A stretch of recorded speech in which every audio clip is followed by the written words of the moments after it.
Olá, seja bem-vindo a mais um encontro da nossa série de catequeses para os crismandos da nossa arquidiocese. Nesse nosso sexto encontro, vamos falar sobre a Igreja, ela que é uma comunidade continuadora da missão de Jesus. A missão da Igreja é dar testemunho pela palavra e pela ação do grande amor de Deus que se revelou em Jesus Cristo. Jesus veio para a salvação de todos. Este testemunho é dado pela pregação da palavra e pelo modo da Igreja viver os grandes valores evangélicos. A missão da Igreja é situar-se no meio da humanidade como comunidade fermento, certa de contar com a verdade da mensagem de Jesus e com a força do Espírito. Sua presença é solidariedade com a vida, a história e o destino da humanidade. Mas o que significa dizer que a Igreja é uma comunidade? A Igreja não é, em primeiro lugar, uma organização bem estruturada, com leis e regulamentos. Ela é, antes de tudo, uma comunidade. O livro dos Atos dos Apóstolos conta como viviam tais comunidades. Resumindo, podemos dizer que o livro dos Atos dos Apóstolos descreve uma comunidade assim. A comunidade era fiel ao ensino dos apóstolos, todos viviam unidos e tinham tudo em comum, rezavam juntos e celebravam a Eucaristia, a fração do pão. Vivendo assim, davam testemunho e atraíam muitos. Aqui vemos as 4 características que devem marcar qualquer comunidade que se diz cristã. A primeira, ser comunidade de fé. A segunda, ser uma comunidade de amor, de verdadeira solidariedade e partilha. A terceira, rezar e celebrar junto. E a quarta, dar testemunho, ser sinal do reino. Mas será que é possível alguém ser cristão e não pertencer a uma igreja? É bem possível que você já ouviu alguém dizer: Jesus Cristo sim, igreja não quero. Isso, na verdade, não é possível. O encontro pessoal com Jesus e a fé nele só são possíveis por meio da igreja. Tudo o que sabemos sobre Jesus Cristo, o sabemos pela igreja. Foi no seio das comunidades cristãs, a partir delas e para elas, que foram escritos os evangelhos e todos os outros livros do Novo Testamento. E essa fé foi transmitida pela igreja, de geração em geração, até chegar a nós. É o Espírito Santo, presente e atuante na igreja, quem nela mantém viva a memória de Jesus, recordando suas palavras e ações do seu evangelho. Essa memória permanente de Jesus na igreja, operada pelo Espírito, é o que faz com que a igreja seja uma realidade viva. Guardemos bem, a vida na igreja consiste na acolhida do Cristo vivo, na entrega a Ele, no testemunho e no seguimento dele. A raiz das incompreensões e mal-entendidos, das distorções e também dos escândalos com relação à igreja está muitas vezes em que ela não é vista como um sacramento, sinal de salvação, sinal do reino de Deus, mas é vista de maneira exterior e superficial a partir de suas estruturas externas, que têm seus próprios interesses. A igreja deve ser vista em referência a Jesus Cristo e ao seu Evangelho.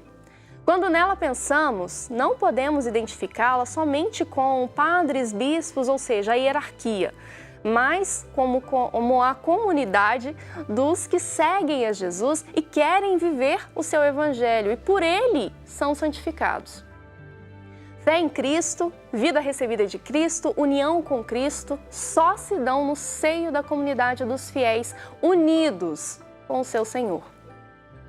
Uma bela imagem bíblica é a do corpo de Cristo. É de São Paulo que nos diz: como o corpo sendo um, tendo muitos membros, e os membros sendo muitos, formam um só corpo, assim é Cristo. A imagem do corpo é muito bonita, todos os membros têm uma função diferente. Todos são indispensáveis. Para ser um corpo sadio, que funcione como deve, todos os membros devem funcionar bem. Assim também o corpo de Cristo, que é a igreja. Todos nós temos uma missão na igreja. É importante descobrirmos qual é a nossa função específica. Se um membro deixar de funcionar, o corpo todo sofre as consequências. Esta imagem mostra a corresponsabilidade de todos. Ninguém pode deixar de se assumir, não pode deixar de assumir a sua função dentro da igreja. Cristo é a cabeça do corpo. Sem a cabeça, o corpo não pode existir. Sem Cristo, a igreja perde toda a razão de ser. Somos parte desse corpo de Cristo como igreja, mesmo em tempos de isolamento social, mesmo que não possamos nos reunir por um tempo. E podemos ser fermento do reino onde quer que estejamos. A igreja é o povo de Deus, salvo por Jesus Cristo. É um povo universal. A palavra católico significa universal, não depende de raça, idioma ou qualquer particularidade humana. A igreja é uma comunidade que também se organiza. Para que uma comunidade seja fermento no meio do mundo, a igreja também precisa se organizar e planejar a sua ação evangelizadora. Não existe povo sem governo, leis ou instituições. Não há comunidade cristã que não tenha ao menos alguma liderança. Se um grupo, uma comunidade, um povo quer enfrentar os problemas e conseguir suas metas, é necessária alguma organização. Isso se dá também na igreja. O povo de Deus nunca poderá alcançar a sua meta sem que haja dirigentes. A igreja tem também sua organização e pessoas que exercem autoridade, serviço, liderança, para que o povo possa caminhar do melhor modo possível. É o próprio Espírito Santo que suscita na igreja ministérios e instituições. A palavra ministério quer dizer serviço humilde. Quando os apóstolos começaram a liderar as comunidades, foram ajudados por anciãos. Em grego, essa palavra significa presbiteroi. Daí vem a nossa palavra presbítero. Os apóstolos instituíam ou mandavam instituir em cada cidade onde houvesse uma comunidade cristã, presbíteros, através da imposição das mãos. Eles deviam presidir as assembleias dos cristãos, a comunidade. A igreja, ela se realiza concretamente nas igrejas particulares, chamadas dioceses, que é uma parcela do povo de Deus determinada por limites geográficos.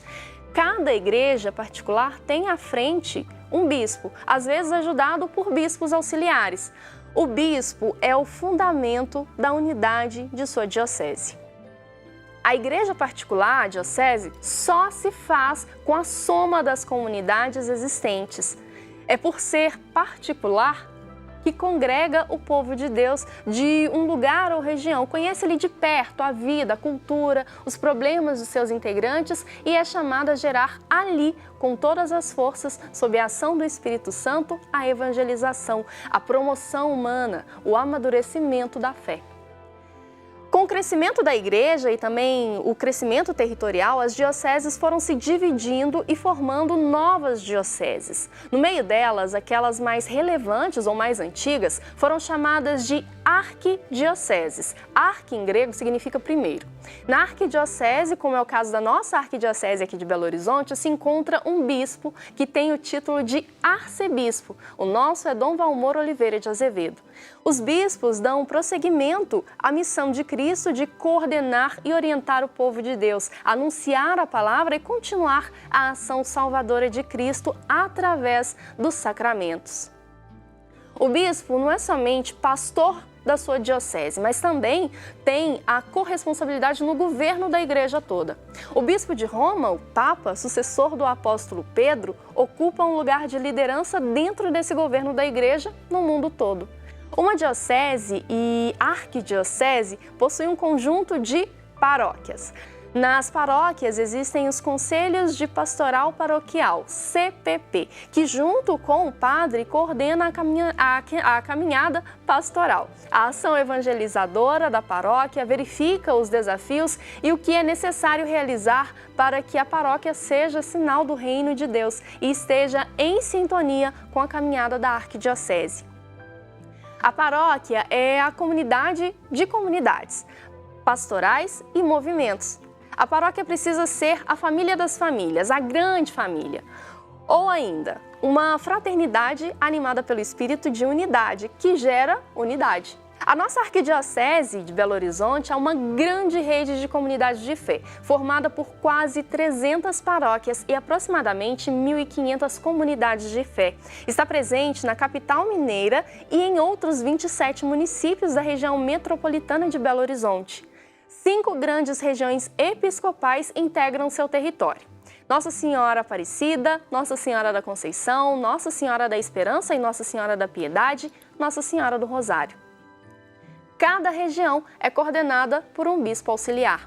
Na comunidade cristã há também diáconos, cuja missão é batizar, pregar a palavra de Deus e estar a serviço da comunidade. Mas além desse ministério da coordenação dos bispos, dos presbíteros e diáconos, existem outros ministérios, serviços prestados à comunidade. Tais ministérios decorrem do compromisso do batismo e da crisma. Muitos leigos exercem ministérios, inúmeros serviços na comunidade, na paróquia e na arquidiocese.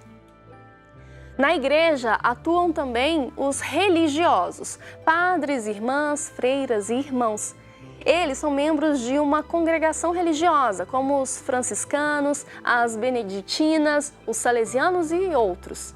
Não podemos comparar a organização da igreja a qualquer sistema político de governo. A igreja não é uma democracia, nem uma monarquia ou outra forma de qualquer governo. A igreja é uma comunidade, uma fraternidade, onde o pastoreio é feito num espírito evangélico de serviço, de respeito mútuo e de diálogo.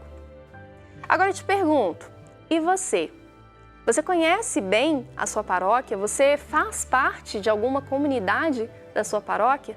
Visite o site da nossa arquidiocese e pesquise como nossa igreja está organizada.